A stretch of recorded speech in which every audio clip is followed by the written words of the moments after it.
नमस्कार।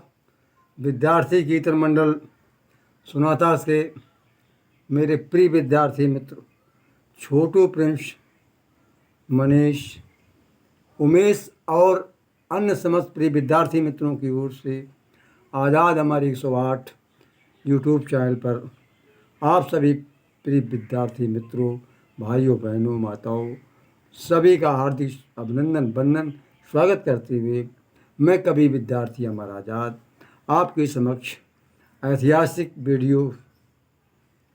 आज का वीडियो ये है कि लोगों ने, इतिहासकारों ने जयचंद को, जो कन्नौज के राजा थे, उन्हें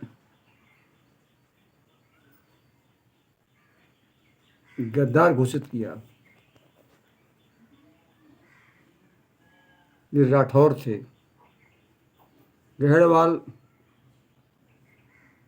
भी कहा जाता पहले थे इनके, ये तो मैं नहीं बता सकता हूँ, लेकिन आम प्रचलन में कि खंड रोहेला और गांजर लो राठौरन कोहिलो निशान, बहुत बड़ी रियासत थी।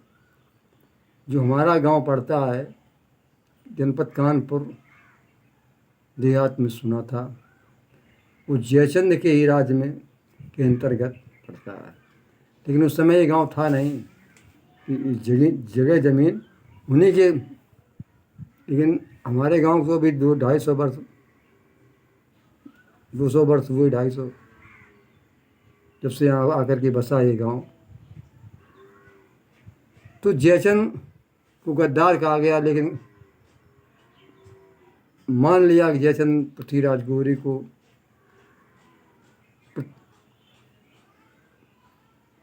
जयचंद पृथ्वीराज चौहान के खिलाफ मोहम्मद गौरी को लाया था गजनी से। तो आखिर इसका कारण क्या था? हमें उस कारण तक जाना चाहिए कि उसने गद्दारी क्यों की। अपनी अपनी सोच समझ की बात है। इज्जत सभी को अपनी अपनी प्यारी होती है, चाहे वो गरीब हो या अमीर हो।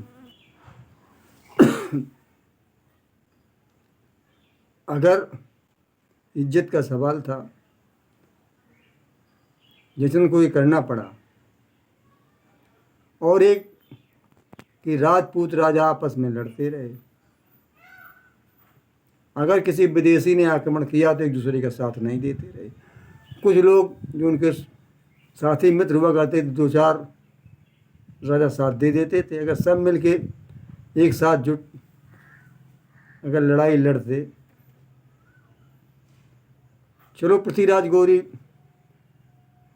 युद्ध में साथ नहीं दिया गया। इसके बाद अलाउद्दीन खिलजी आया, नासरुद्दीन वो गुलाम बन चला, उसमें साथ देते।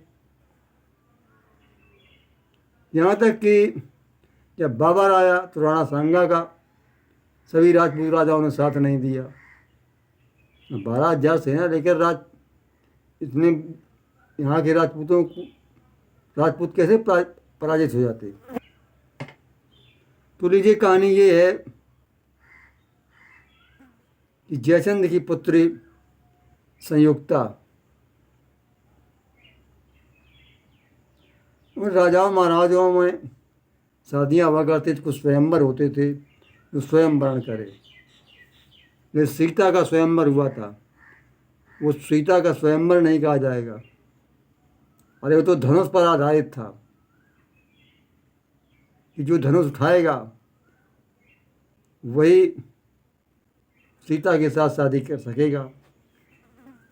तो सीता का स्वयंवर ना कहाँ रहा। सीता जैसे चाहती खुद जयमाल डाल दे, ये स्वयंवर होता है। अब सीता चाहे या ना चाहे किसी को, लेकिन जो धनुष उठाएगा उसको जयमाल डालनी पड़ेगी। लेकिन पृथ्वीराज चौहान, जयचंद ने अपनी पुत्री का स्वयंवर किया, सभी राजाओं को आमंत्रित किया।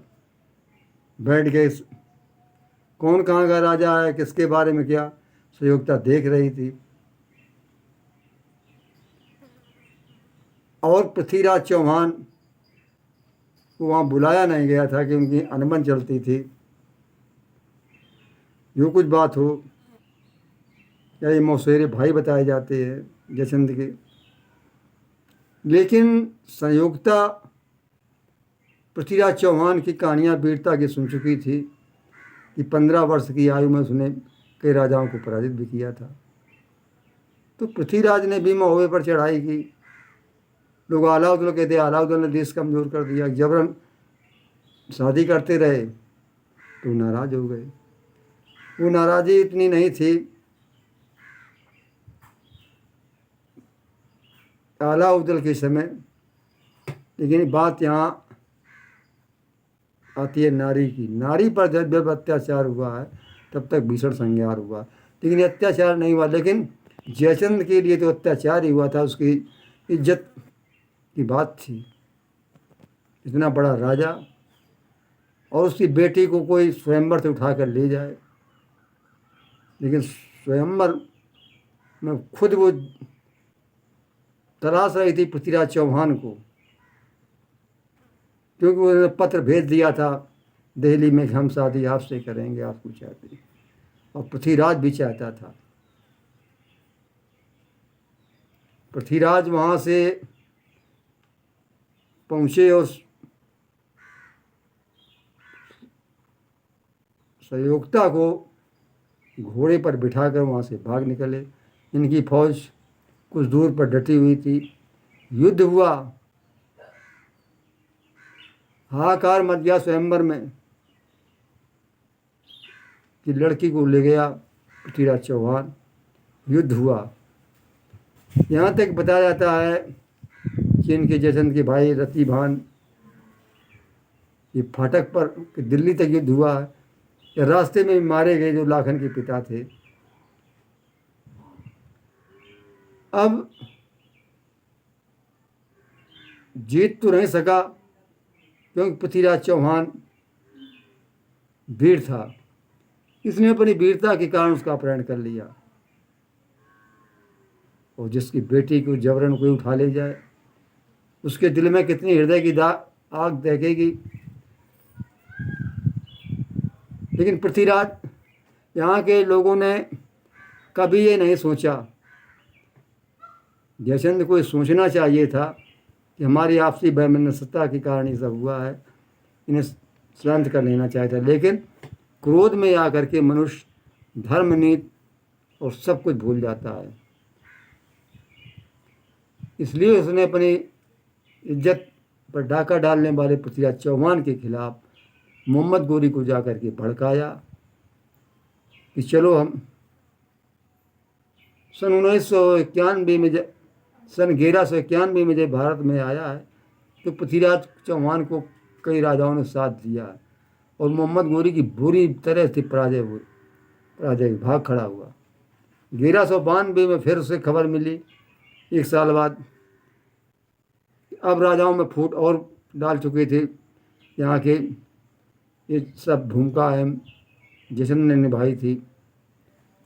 जब चंद का बरदाई मदद मांगने गए सन जब 92 में चढ़ाई की, तो काफ़ी राजा गद्दार निकले। यहाँ के अपने देश के गद्दार निकले। जब अपना ही देश का कोई गद्दार होगा तो क्या होगा। तो जयचंद को गद्दार केवल नहीं, आगे और भी राजा गद्दार थे। उसने तो अपना बदला लेने के लिए, लेकिन याद रखो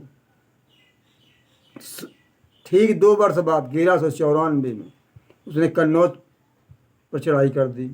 तो इटावा के पास चंदावर के मैदान में गोरी और जयचंद का युद्ध हुआ। जयचंद की हार हुई।